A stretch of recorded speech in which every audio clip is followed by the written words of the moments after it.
It's Rick with Rock Bottom Outreach, and it's Real Talk Monday. Okay, today's message is kind of three-dimensional. So I want to go ahead and get right down to it. I'm going to try to be very descriptive. I need you to get this today. I need you to see this today. Okay, the first viewpoint is as a parent. What if you have children that the only time they ever call you is when they want something? What if the only time they ever come around is they want something? Now, don't tell me that wouldn't sadden you. Now, you want to be available to your kids because you love your kids, but you're worthy of more than just a stop by for some cash or whatever it may be.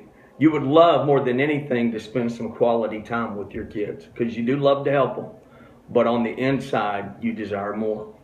All right, from a ministry standpoint, and this is very common, but especially with the kind of ministry that we do when someone's at rock bottom. And with that said, a lot of times the only time we hear from anyone is when someone's at rock bottom and or there's a 911 emergency. And so it could be 9 months and you've not heard from anyone, you've not talked to them at all, and all of a sudden your phone rings. And usually you know there's probably something going on. But again, that's what we're there for. So don't misinterpret that. But, so now let's talk about it through the eyes of God for a minute. Do your prayers sound like 911 calls? Is that the only time you talk to God is when you want something? Okay. You're in need of something great. And so your prayer, there's more talking than listening. You're asking God to show you something. You're asking God to tell you something. You're asking God to direct you. But everything you're doing is you're talking and you're not listening.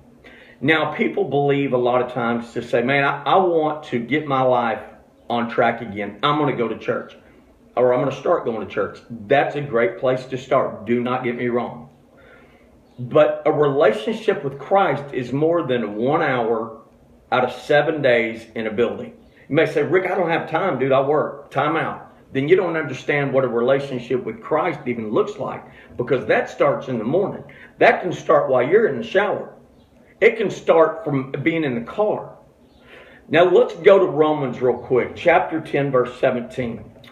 And you may say, how does this apply? Listen closely.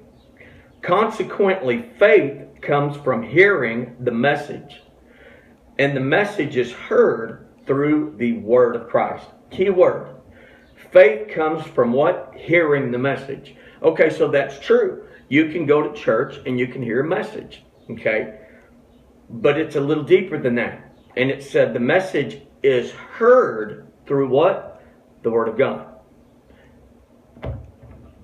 That would be this. Very rarely do people even take their Bible to church anymore, let alone spend any time in it outside the walls of the church. And so I think the big question today is this, to say, okay, what does that relationship look like? If you're only talking to God when you want something or need something, and I know my situation at times can be a very distant relationship, or with your parents, how do you think God feels? He wants so badly to spend time with you. He wants a relationship with you.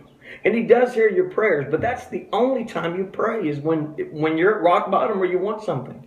My relationship with Christ started at rock bottom, and it continued when I began to realize what that looked like. It started with time in His Word, having a desire to learn His Word, serving Him daily, praying to Him in the morning and the evening throughout the day, going and being the hands and feet of Jesus. That's when my life began to change. When I said, God, I want to spend my life serving you, not just asking for stuff. Do you get this morning, what I'm trying to tell you? Is your relationship a 911 call, or is it time spent with the Father? Hey, it's Rick with Rock Bottom Outreach. It's been Real Talk Monday. Have a great day.